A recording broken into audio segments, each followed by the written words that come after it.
Welcome to Relationships Turned On. I'm really, really excited for this season because essentially I'm going to be answering the main questions I get as a marriage and relationship counselor. So today is one of the most common things couples tell me. The main one they tell me is, help, we feel like roommates. So many couples tell me that I'm just so sick of feeling like their roommate. There's no affection, intimacy, communication's pretty average. We're just not where we want to be. We might as well be roommates. We might as well not be married. We might as well not be in a loving relationship. And so when I hear this, like this breaks my heart to begin with. It absolutely breaks my heart. And there are so many things you can do. So I'm actually going to go through a general overview, like a whole bunch of tips. So you need to stay to the end because I am giving you so many tips. Right now I've got 10. As I begin to talk, more come up.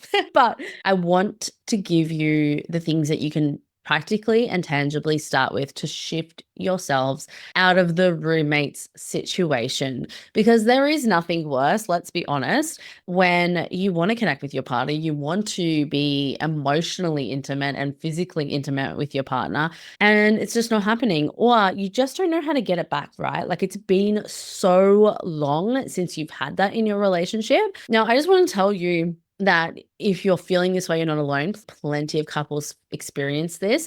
And also, it doesn't have to be this way, right? It does not have to be your story. There are so many benefits. Like, I cannot stress this enough. Like, a lot of people be like, oh, well, it's okay. We can go out without sex. It'll be fine. Oh my goodness. There are so many benefits to having intimacy with your partner, let alone like the dopamine, which is the feel-good hormone, the dopamine hit you get from being physically intimate with your partner, the decrease in cortisol, which is your stress hormone, the increase in oxytocin, which is your love and bonding hormone. So I honestly think the couples that are more intimate, more affectionate, more flirtatious, have more joy and things like that in their relationship actually have a lot less fights. Their communication is a lot better, and a lot of little stuff just doesn't piss you off. Excuse the language, but like, it just does not annoy you at all. Because when I say it doesn't annoy you at all, it might annoy you a little bit, but you're better equipped to deal with it, and you're more likely to let little things go because you're not at level 10 out of 10 stressed, right?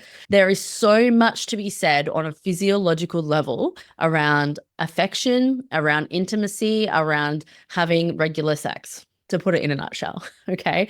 And everyone is different, and every couple requires different things. There is no one size fits all around how often it should be, how regular, like what it should look like. No, it's specific to your relationship. But often when it has been so long, or we've had kids and then it's been a really long time, or there's been health challenges, like there's a myriad of reasons, right, that this happens, or that you've been fighting. So it's been really hard to get that connection to actually want to even engage in that. Or you just get to this weird, awkward phase where it's like, I don't even know how to, like, or I don't even know if I want to, because we're not connected like we should be, right? And let me say this again, there's a lot that goes into this, but it's possible to get back on the same page. So how do we start doing this? So these are in no particular order, let me be clear, but these are the most important things to start working through and working on to stop feeling like roommates, to get back to passionate, connected lovers. So this is an exciting episode. So number one is compliments and appreciations. Now, I know everyone knows about this, but what they don't know is how much this translates into the bedroom. How more likely your partner is going to want to be to initiate, to give to you, to be that giving, generous lover when you give appreciations and compliments outside of the bedroom. So in day-to-day life. So nothing to do with that, right?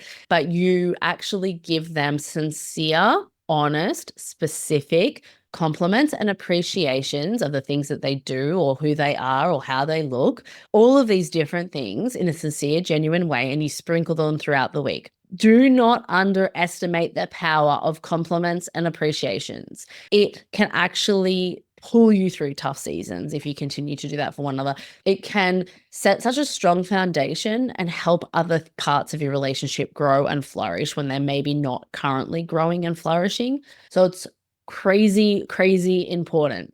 Okay. If you forget to do this, here's your number one hack. Schedule it. Put alerts, reminders in your phone. Now, I know it's not sexy. I know it's not whatever, but like I tell you what's not sexy is not doing it, right? So make sure you're doing these things. It makes a big difference to what happens inside the bedroom. Okay. Number two is flirting outside of the bedroom. You should be naturally a bit playful when we're doing the dishes, when we're cooking dinner, when we're just doing mundane day-to-day life, right? Because it spices it up, it makes it fun, it makes it less boring. It's good for your kids to see. Now, no, you might think, oh my gosh, what is she going to say? It's good for them to see you being silly and fun and joyful together, right? I'm not talking about anything in sexual nature. I'm just talking about being playful and being fun. Like kids love it when mum and dad are fun. You don't have kids and that's totally okay. It is just such a good thing for your relationship. And intimacy starts outside of the bedroom. It does not start inside the bedroom. You want an on fire love life, then you have to do all of the things outside of the bedroom first. Okay. It doesn't just like it actually doesn't land very well if you just lock the door and go, all right, let's go for it. Like it does not work, right? So there needs to be that fun, that joy, that flirtatiousness outside of the bedroom, which is like so good. It's such a good thing to do. It makes all of the difference. And with doing the flirting outside of the bedroom, it actually builds anticipation for the act itself. It builds anticipation and makes you want to engage more. Now, I'm going to be really clear. There are some people in certain circumstances that maybe don't have a high sex drive, or there's other health issues going on. All of these high stress levels, grieving, like all of these things play a massive impact into sex drive. So it's not just these things, but usually if those things are kind of taken care of, then most of the time, these things make a big, huge difference. So I just want to put that on your radar. So number three is, and it's non-sexual physical touch. So if you don't ever touch each other throughout the whole week, and what I mean by that is like, you're walking past each other and you put your hand on their shoulder as you walk past, or the hand on the lower back as you walk past in the kitchen, or, you give each other hugs and kisses, hello and goodbye, and like not pecks, not lame stuff, right? Like no A-frame stuff here, right? I say to my clients, I absolutely with 100% certainty absolutely ban anything that's to do with an A-frame hug or a non-passionate kiss. Like just like what's the point, right? Like this is your lover, so treat them as such. And by the way, we're not always going to feel like that. Sometimes you can act as if, and that can make a huge difference to the way you show up to that kiss or that hug. All right. Don't underestimate how powerful that is. And non-physical touch, again, this boosts oxytocin if it's for a little extended period of time. It decreases cortisol. It makes you feel more connected. Like on a biochemical level, it does so much for you as a couple. And so many people will say it's not important. It's so important. And this is a generalization. It's not for all men. Sometimes it can definitely be strong for the woman too. But for a lot of men, this is extremely important to make them feel loved, appreciated, and valued. Same for a lot of women as well. Like it just depends. Again, we come back to love languages, what that looks like. But it's important for all relationships. So all of the love languages, just a little digression here, all of the love languages actually are important to your partner. It's just one of them they appreciate more. One of them they get a bigger kick out of, so to speak, right? But they are all important. So when you don't do one or two of them, then sometimes they can get lower and lower and lower in those, and the other ones become higher and of more importance in terms of love languages. So it's not like the quiz makes it very simple and straightforward, which is lovely. However, in reality, it plays out very differently. So just something to keep in mind, nothing to freak out about, still definitely operate for their primary love language. The next one I want to give you is eye contact.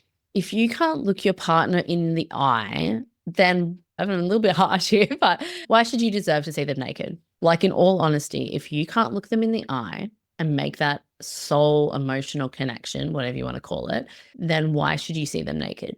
Looking at someone in the eye is actually extremely revealing. It's extremely touching and meaningful to a lot of people. It can be extremely uncomfortable for a huge amount of people and awkward. But the more you do it, the less awkward it is. And it shows presence, it shows intention, it shows that they're important, it shows that they're your world when you can just give them simple things like eye contact.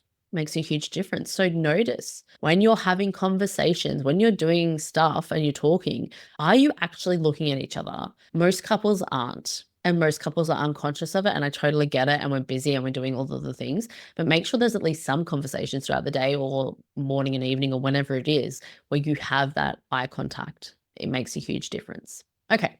Emotional support. So when one person or both people in the relationship don't feel emotionally supported, then intimacy is a challenge because they feel like they're on their own. They feel like they're an island, and intimacy isn't an island or a solo activity. Yeah. So it's like, how can I support you better? How can I be there for you? How can I be the best partner? What do you need right now? Like, I was talking to a couple the other day, and something I said to them is, our needs change so often. Like, what I might require from my partner this week and what he might require from me this week is very different to next week based on what we've got going on and what the kids got going on, or what, like, there's a million things that are happening, right? Life changes, someone's sick, someone passes away. Like, there's so much stuff happening in life. So really stepping up in terms of emotional support, making them feel heard, valued, seen, and appreciated. Cannot understate that. Like my sound effects there. Honestly, you cannot understate how important that is. The next one is quality time together. You can't outsource this. You can't phone this in. Like, there's only one way through this stuff, and it's like through it. Like, you got to do it. You got to be there. You got to have the presence. You got to spend some actual time together, not just watching shows, not just chilling in front of the TV, not on separate couches, not 100 feet away from each other, like right next to each other with some non-sexual physical contact, like talking, looking at each other, connecting, right? Like, if you sense the common theme throughout all these points is connection in one way, shape, or form. Like, it's connection. How do you have a great relationship? Connecting. Does it feel awkward to begin with? Yes. May it feel weird? Possibly. That's okay. You need to stretch to it. The more you do it, the less weird it feels. And I'm going to hammer that drum, and I'm going to say that again and again and again until, like, you get it, right? Like, I know a lot of you do, but you know what I mean? Like, it's so, so important. Now, the next one, number 8, is talking about intimacy together. I know it's a big taboo kind of topic right now. Talking about intimacy. Are you kidding me? I don't want to talk about intimacy. You need to talk about what you like, what you don't like, what's your fantasy, what turns you on, what doesn't turn you on, like what you enjoy, what you don't enjoy. Like, you have to have these conversations. And a lot of time, here's a big tip, guys, women like to hear this stuff. Hearing it, for some, not all, but for some, is a turn on. For men, usually it's seeing it. They're very visual. And again, these are generalizations. You obviously need to check with your partner specifically, but typically these are pretty spot on. And with that in mind then, so if it's visual for men, think about what you're wearing, think about how you show up, how you present.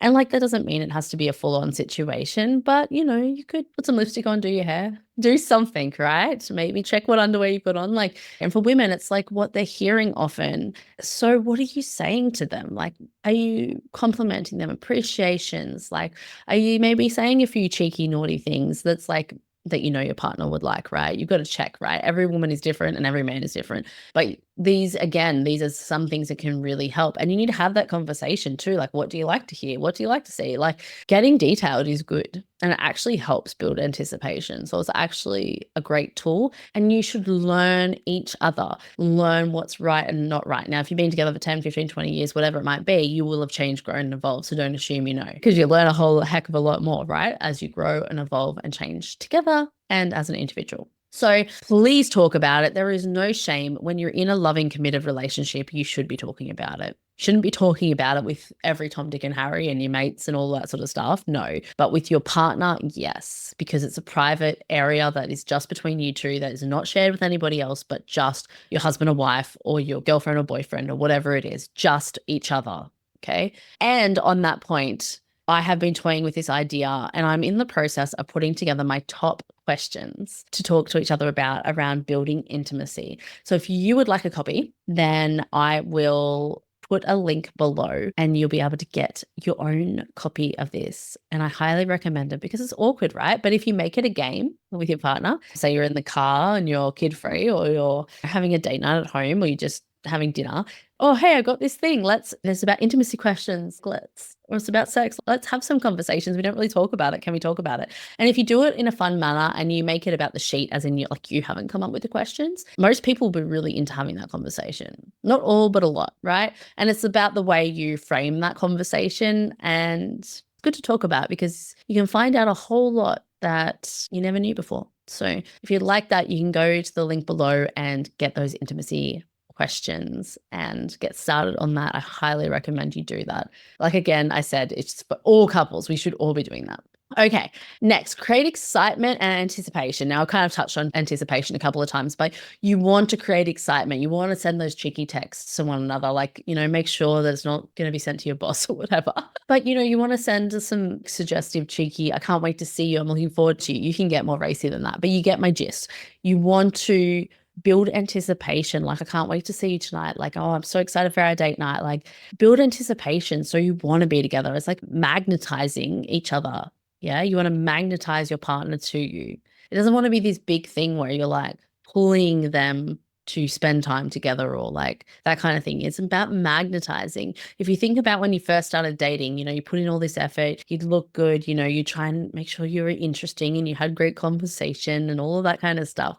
Well, you can have that level of magnetism now. I mean, it looks different, but you can still have it now. So how can you magnetize them to you? And you can do that by creating excitement and anticipation. Number 10. Now, this is a big one. This can be a lot of underlying reasons why couples struggle and feel like roommates. You really sometimes need to check in on past trauma, hurts, and triggers. Often there may be a lot of resentment, pain, hurt that hasn't been resolved, and that's blocking your progress to move forward. So while I've given you these 10 items, if number 10, this one, the trauma, the triggers, and the past hurts aren't addressed, then you can do the others and they will help in some way, but this one has to be addressed really first, if that makes sense. So you may need deeper support around this. Like, I'd highly suggest if it's been for a while, bit of a dry spell, or it's just not very often, and you feel like roommates, there's no affection, no, like all of that stuff, get support, get help. You don't have to suffer in silence. I offer a 15-minute free call. Let's have a chat about it. Let's actually start